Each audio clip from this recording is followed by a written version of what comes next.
বন্ধুরা, আজকে এই নিষ্পাপ প্রাণীদের নিয়ে একটু কথা বলি। ছোট ছোট মিষ্টি মিষ্টি প্রাণীগুলো, যেমন কুকুর। হ্যাঁ, যেহেতু উড়িষ্যায় এখানে আছি, ভাড়ায় আছি, সেহেতু কুকুর টুকুর বেশি পুষতে পারিনি, কারণ নিয়ে যেতে পারবো না তো ওখানে।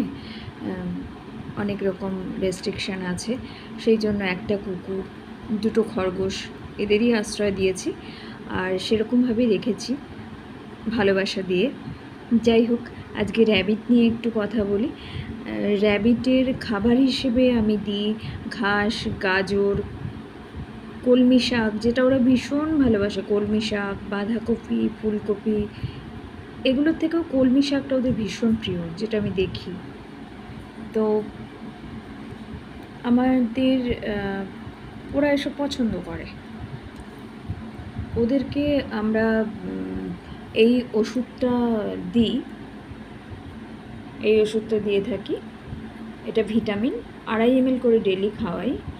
আর এটা হচ্ছে একটা স্প্রে, যেটা ডাক্তার দিয়েছেন ওদের জন্য, যেটা একটুখানি চুলকালে বা একটু কিছু গায়ের মধ্যে উঠলে, বা ওরা যখন চুলকোয় তখন বুঝতে পারি, তখন এই স্প্রেটা দিয়ে দিলে ওদের সঙ্গে সঙ্গে কিন্তু ওটা জায়গাটা ঠিক হয়ে যায়। এই দুটো জিনিস কিন্তু সবসময় ঘরে রাখা উচিত। এগুলো মানে ডেলি ভিটামিনটা খাইয়ে, সবজির সঙ্গেও ওদের, সবজি খেলেও ওদের একটা ভিটামিনের প্রয়োজন হয়, তো তাই জন্য এই ভিটামিনটা ওদেরকে আমি দিই, ডেলি 2.5 ml করে দিই। আর এইটা আমি ওদের স্প্রেটা একদিন পর পর স্প্রেটা করি। এখন যেহেতু বর্ষা, সেহেতু এই স্প্রেটা কিন্তু একদিন পর পর আমি ওদেরকে করি, যার জন্য ওদের চুলকুনি টুলকুনি বা এইসব ফাঙ্গাল যে ইনফেকশন, এগুলো ওদের হয় না। এই আর কি। স্নান করাই, সপ্তাহে 2 দিন স্নান করাই আমি ওদেরকে, এখন বর্ষা বলে।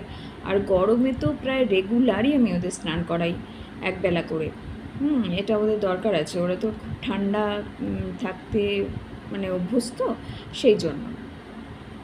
তো অনেকে আমি দেখেছি র্যাবিটকে ভাত খাওয়াচ্ছেন, আপেল সেদ্ধ খাওয়াচ্ছেন। আমার মনে হয় এগুলো একদমই উচিত না, মানে ওরা ডাইজেস্ট করতে পারে না। হ্যাঁ, আমি মাঝে মাঝে ওদের টেস্ট চেঞ্জের জন্য, যেমন একটু আটা মেখে গোলা করে একটুখানি ছোটো ছোটো করে দিই।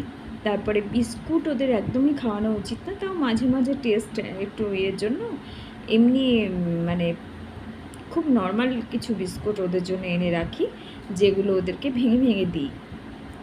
আর রুটিটা ওদেরকে দিই একটুখানি, হাফেরও হাফ, এগুলো ওদেরকে আমি দিই। তো আমি দেখেছি যে মোটামুটিভাবে আমার র্যাবিটদের হয়ে গেল মোটামুটি 2 বছর। কিন্তু সুস্থ স্বাভাবিকই আছে, অসুবিধে কিছু নেই। তো তাই জন্য আমার মনে হয় আমার সবার সাথে এটা শেয়ার করা দরকার, যে এই ওষুধ দুটো কিন্তু বাড়িতে অবশ্যই রাখবেন। হ্যাঁ, যদিও এটা পেটদের জন্য, প্রত্যেকটি পেটই এটা পেট খেতে পারে। তো র্যাবিটদেরকেও আপনারা দিতে পারেন 2.5 ml করে।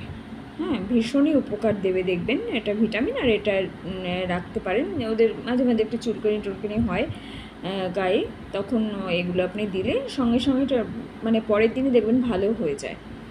এটা আমি আপনাদের সঙ্গে শেয়ার করলাম। বন্ধুরা, অবশ্যই যারা র্যাবিট পুষেছেন বাড়িতে, তারা একটু খেয়াল রাখবেন। ওরা তো খুব নরম প্রাণী হয়।